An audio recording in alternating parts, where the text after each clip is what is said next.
welcome back to Delisa Unfiltered. I'm your host, Delisa, and today we are doing a bit of excavating. We are pulling up the roots of a silence that has lived in our community for 400 years.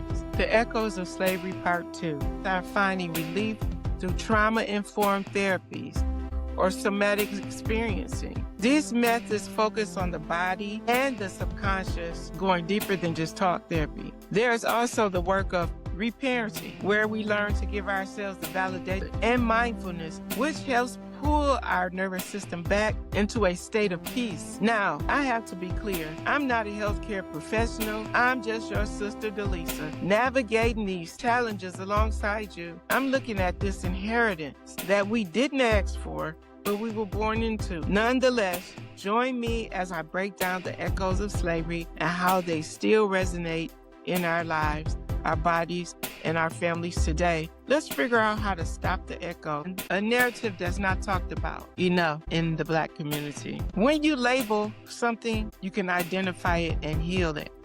Today we're talking about trauma. We're moving from the land of make-believe into the raw biological truth. If you're just tired of your body breaking down, there's nothing wrong with you. Your brain did exactly what it needed to do to keep you alive. Now let's hit the spectrum of trauma.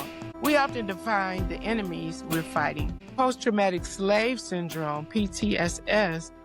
This is what we talked about in the first Echoes of Slavery, Part 1, where Dr. Joy DeGruy taught us that the trauma of slavery didn't end with the signature on the paper. It lives in our very DNA. It's that anticipatory grief, the fear that we will lose what we love, that crossed the placenta and bathed us in cortisol before we were even born.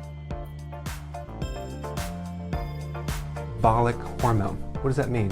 It means it's a hormone that breaks down proteins. So what it'll do, if there's too much cortisol, it will block protein from going into the muscle. So you will not be able to take these amino acids and stick them to the muscle. Instead, it's shunted to the liver, where it's broken down and converted into carbohydrates. That's called gluconeogenesis, making new sugar. It happens in the liver and the adrenal. So this is why you see so many issues with diabetes and resistance with cortisol. Now, in some of the other videos I talk about cortisol making belly fat. It's really the connection between cortisol making more insulin than making belly fat. So we really have a situation where the cortisol converts protein to carbohydrates, spikes insulin, and creates the belly fat, diabetes, and cholesterol. So if you're eating really good and you're not losing weight, it could be coming from the cortisol, which is the stress hormone. Even if someone takes prednisone, which is a medical artificial synthetic cortisone, that can do it too. I'll see people that get treated with prednisone with some type of disease or autoimmune, and bam, they end up with diabetes because of this relationship. So it's just another connection I wanted to mention. So you might want to look. Now let's get into understanding the brain.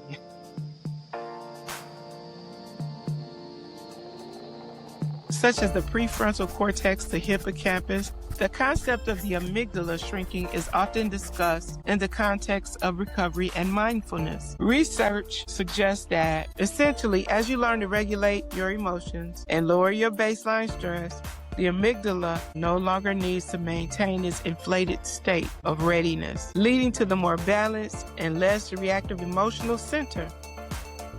Now let's get into the 4 pillars. Fight, flight, freeze, and fawn. When your amygdala, that alarm system in your brain, shrinks to prioritize survival, it forces you into one of 4 states. In our community, these aren't just reactions.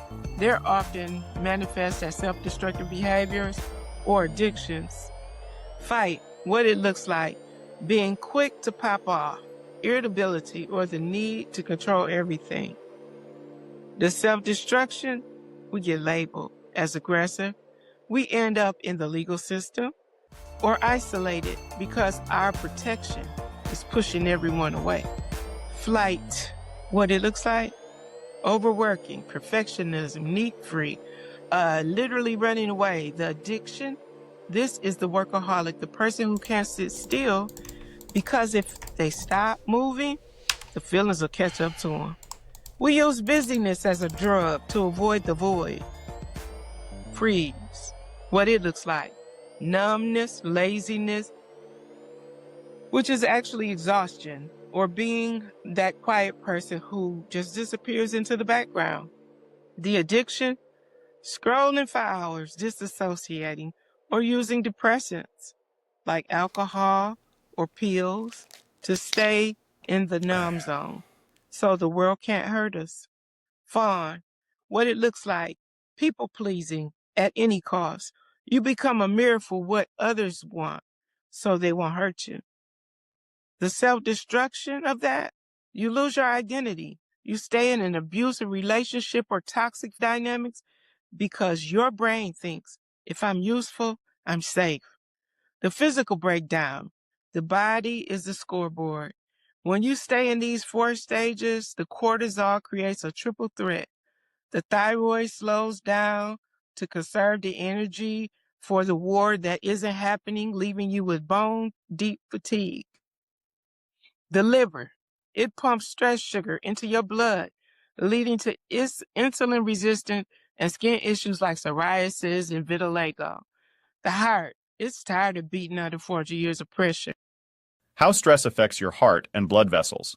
Chronic stress may lead to pain, anxiety, depression, and more, impacting both your mental and physical well-being. Stress can indirectly affect heart health by influencing unhealthy lifestyle choices. Stress can lead to increased blood pressure, narrowing of blood vessels, and faster heart rate, all potential risk factors for heart disease. It can also cause heart rhythm disorders, leading to irregular heartbeats. Elevated stress levels may increase the risk of heart attacks and strokes, as well as contribute to poor blood flow and clotting issues. While stress is a part of life, taking steps to manage it and prioritize heart health can lead to a healthier and happier you. The cure is reclaiming your sovereignty. So how do we do that? How do we heal? It's not a pill.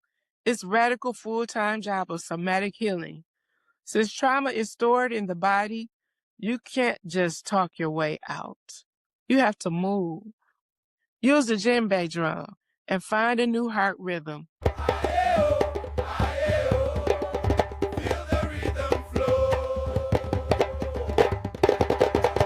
Use a singing bowl to calm the electrical storm in your brain.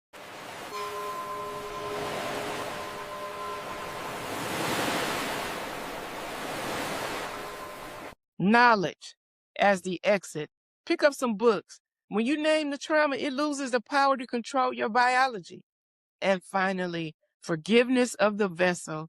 Stop being mean to yourself for how you survived and say, thank you, hypervigilance, for keeping me alive. Now the war is over. You can get on now. The danger is over. This is something that's very important that I need to share. Herb teas. I call this my Restore and Relax blend. It has nettle and oat straw. Those are my foundations. If your nerves feel frayed, these are like the insulation on a copper wire. They put magnesium and iron back into your system that stress likes to burn up. Then I add rose hips for vitamin C because our immune systems take a hit when we're carrying heavy emotional loads. The mind quieters, turning off the noise. For the mind, I'm using passion flower and holy basil. We talked about the racing brain, the one that won't let you sleep. Well, passion flower is like a hush for those repetitive thoughts. And holy basil, that's an adaptogen. It tells your body you are in danger right now. You can breathe. So it's lowering your cortisol, the heart soothers, the soft finish. Lastly, I want to add the flowers, lavender and rose and chamomile. This isn't just for the scent. These are the heart. They soften the edges. When we talk about somatic healing, we are talking about finding the softness in a hard world. This tea is that softness in a cup. So I want you to try this. Don't just drink it. Infuse it. Let it sit for 15 minutes. Cover the mug so the medicine stays in the water. As you sip, I want you to acknowledge that taking care of your nervous system is an act of resistance. It's an act of healing. Family, hit that comment button. Like, share, and subscribe. This engagement is the lifeblood of the show.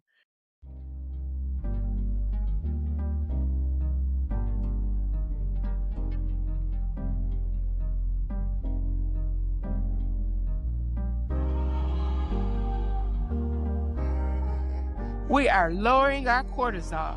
We are stepping higher. And I'll see you on the next one. Peace.